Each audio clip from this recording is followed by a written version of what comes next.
আমি শুধু সরকারকে বলতে চাই, আমার কেন জানি মনে হচ্ছে ভেতর থেকে গভীর চক্রান্ত চলছে।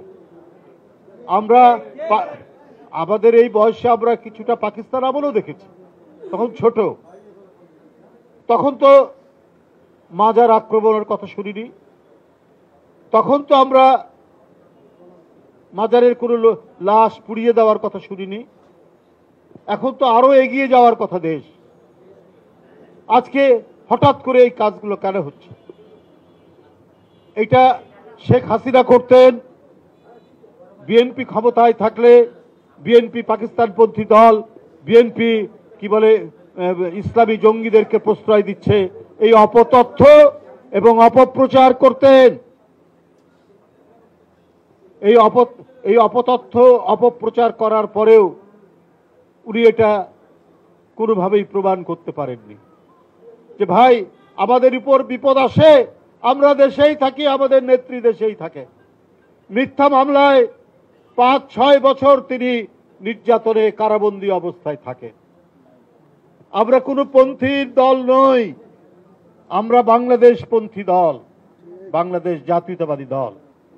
আর আপনারা কি পন্থী আপনারা নিজেরাই প্রমাণ করেছেন। 1981 সালে দেশে যখন ফিরলেন, জিয়াউর রহমান যখন আপনাকে ফেরার অনুমতি দিলেন, দেশে ফিরলেন, কোন দেশ থেকে আপনি এসেছিলেন? আবার 5ই আগস্টে কোন দেশে পালিয়ে গেলেন? আপনাদের অধিকাংশ লোক কোন দেশে পালিয়ে গেছে? এটা জনগণ দেখেনি, এখনো তো দেখছে। আবার ওই দেশ থেকেই আমরা অডিও বার্তা, ভিডিও বার্তা শুনি যে তোমরা উল্টে দাও, পাল্টে দাও, কারো হাত ভেঙে দাও, কারো পা ভেঙে দাও। এটা কিভাবে সম্ভব? কে কোন পন্থীর সেটা তো নিজেরাই প্রমাণ দিচ্ছে। এখন কিছু দল আমাদেরকে আবার ভারতপন্থী বলছেন। তো ভাই 5ই আগস্টের পরে কারা আগ বাড়িয়ে বলে বসলেন আমরা ভারতের সাথে সব সম্পর্ক করে ফেলব?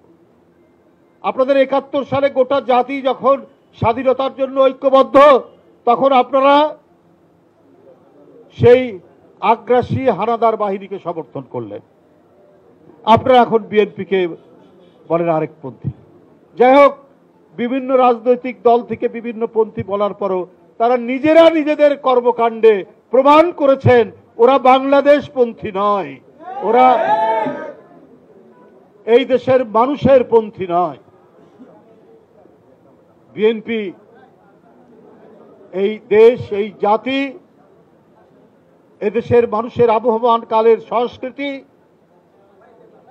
এবং এদেশের মানুষ যে গণতান্ত্রিক চেতনায় বিশ্বাস করে, আমাদের অতীত ঐতিহ্য থেকে যেটা রয়েছে সেটাকেই লালন করে বিএনপি। বন্ধুরা আবার, তাই আমি বলতে চাই, আবার যখন এই ধরনের যে উৎপাত শুরু হয়েছে, এই ধরনের নৈরাজ্য তৈরি হয়েছে, তৌহিদি জনতার নামে কারা এই কাজগুলো করছেন, আপনি দেখবেন এদের পিছনে আন্তর্জাতিক ষড়যন্ত্র আছে। বাংলাদেশ যে একটি উদার নৈতিক দেশ, বাংলাদেশের যে বিভিন্ন ধর্মীয় সম্প্রদায় পাশাপাশি শান্তিপূর্ণভাবে বাস করে, এই দেশের পূজা মণ্ডপ পাহারা দেয় আলেম ওলামারা, সেই দেশে মাজার ভাঙা, মাজারে সেইখানে লাশ পুড়িয়ে দেওয়ার মতো ঘটনা যেটা গোয়ালন্দে ঘটেছে, এটার আমি বাংলাদেশ জাতীয়তাবাদী দলের পক্ষ থেকে তীব্র নিন্দা জানাচ্ছি এবং প্রতিবাদ জানাচ্ছি। অবশ্যই এর পিছনে আন্তর্জাতিক কোনো ষড়যন্ত্র আছে।